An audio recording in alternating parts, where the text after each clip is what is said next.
George Crump, lead analyst with Storage Switzerland. Thank you for joining us today. Today we're going to be doing another in our series of Chalk Talk videos featuring specifically flash industry and solid state disk. Joining me to help in this conversation is Rado Danilik from Skyera, CEO. Thanks for joining us today, Rado. Thank you very much for inviting me.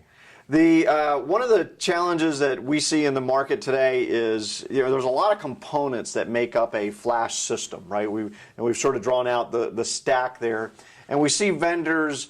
Some vendors will provide a couple of these components, and then they'll outsource or OEM the other components, and then we see other vendors that maybe even outsource the whole thing. And clearly that has impact on what and how quickly you can deliver things to market, right? So walk us through kind of what that looks like, and maybe give us a timeline and where we're heading with the integration of these components. So let's start with stack as is today. Obviously flash is produced by flash vendors, and understanding how the media works is very important to achieve high reliability and good performance and low cost. Now, there are very few vendors which they produce controller. Some of the vendors, they produce also reference firmware.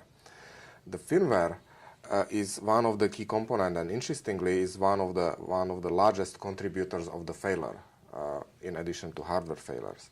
So the controller is what manages things that we hear about a lot, like wear leveling and those sort of endurance optimization sort of things. Exactly. Okay. And capability of controller define what kind of flash you can use. Controllers which have been designed for 34 nanometer flash or older, they cannot typically handle 19 nanometer flash and so on. So this has to continually advance to keep up with the changing lithographies. It has to be in lockstep with the flash. Now, also the firmware written on that controller is very important. There are two models in the market. One, that the customer who buy the controller and build the SSD, they write their own firmware. Another model is that it's turnkey solution from the controller vendors. Now, turnkey solution from controller vendors provide kind of unified performance, a unified solution. Vendors cannot differentiate.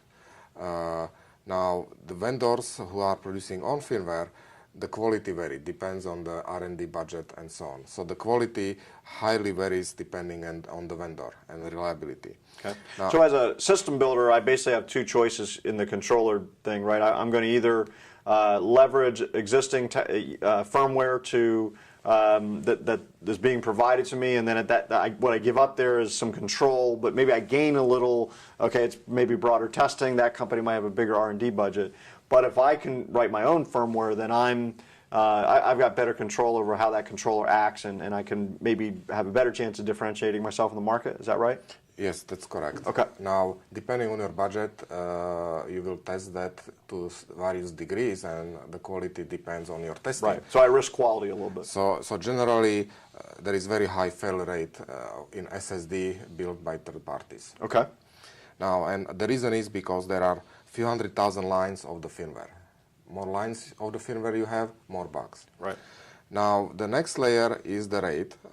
There are very few RAID vendors which they provide silicon together with the software stack and all the cards.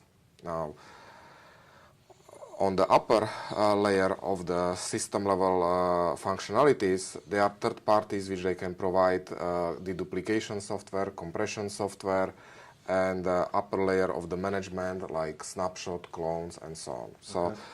This is the whole stack. So now in the system layer, that's where we're kind of getting vendors talk about how they can, keep flash affordable by compressing and deduplicating and things like that. And then in the upper level software, that's going to be more the kind of the enterprise services that we've become accustomed to, like snapshots and things like that. That's right. That's okay. Correct. So where are we? Where have we seen this evolve? I guess like in the early days, we really saw a lot of almost pure OEM play, right? Where yes. Let's call them the legacy storage vendors, they would just go out and buy a drive, right? Exactly. The volume was not sufficient enough to justify R&D to build flash-specific system. So the easiest penetration was just build like hard drive compatible SSD, plug in into existing system, and you can go. Now, the disadvantage is neither latency was improved and performance was limited by legacy storage stacks, by kind of 20th century technology. Now, that led to basically moving to special interfaces around the flash build, like NVMe, PCI Express Bay interfaces to get full benefit of performance and the latency. So what we saw then, and what you're saying is in the early days, we saw legacy storage systems essentially treating memory as if it was a fast hard drive, Exactly. right? And so the bottleneck probably moved to sort of the architecture around that storage system. And then to start to address that, we start to saw vendors emerge that had specific interfaces around specifically flash or memory-based storage. Exactly. Okay. Now, also side effect is if you are SSD assembly house, you are buying flash from third parties, you assemble the system or subsystem, and then you sell it with 30 to 50% gross margin. So anybody who is buying SSDs are paying for margin stacking. Sure. Will be automatically in disadvantage to the vendors who are just buying the flash and building whole system. Right. So clearly, the more of this you buy, your cost to build the system goes up, right? Because you're essentially outsourcing some level of intelligence and components and things like that. Exactly. Okay. So the next layer is the RAID. Now, conventional hard drive based RAID systems, for every write, for random writes, RAID 6, it requires you to have additional 2 writes, so 3 total writes. Now, that was not the problem for hard drive based system because writes endurance was not limited. For flash based system, that's definitely a problem. So there are technologies developed, which our company developed, which for every write, slightly more than 1 write is needed to achieve RAID functionality. Now we are coming to a very interesting point. To achieve that capability, the protocol between RAID and controller has to be very different than existing storage interfaces to achieve that. And also the software has to interact in very specific way. Previously, the innovation was limited because the controller vendor and the RAID vendor, they follow standard interfaces, and if you create controller with completely new interface, you will be unable to plug into anything. When you develop a RAID and you don't have controller support, you cannot achieve these capabilities. Sure. So importance of vertical integration allows us that we say, okay, we don't need to rely on a standard interface here and develop new technology. You can move faster than 2 independent industries which they have to intercept at a certain point of the time. So what you're saying there is one of the advantages to vertical integration is that these two, if you own both of these components, you can essentially develop a proprietary connection because you don't need to worry about being standard with the rest of the world. And you can move very quickly. Otherwise, it takes years to agree and synchronize independent industry and product releases. Well, wouldn't that also reduce cost too by controlling that? Of course, significantly reduce cost. Also, there are a lot of software layers because the RAID system has to work with many hard drives, work with many systems, and has a lot of management features. So interestingly, more than 80% of the code has nothing to do with read-writes, are working to maybe compatible with wide range of the drives and wide range of the system and manage that.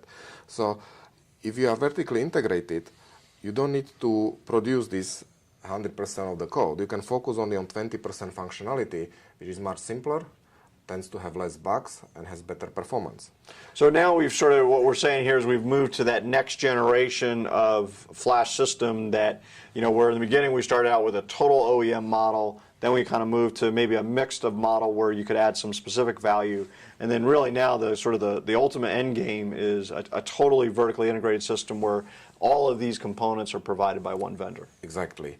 And the reason is not NIH, not invented here. It's to provide the benefit on performance and reliability. For example, as I mentioned, the code base when is reduced by 5x on the RAID component level, because system duplicates many functionalities which controller is doing. System actually, when it's designed properly, can allow to remove completely few 100,000 lines of the software written on the controller side. And this is #1 failure source in SSDs.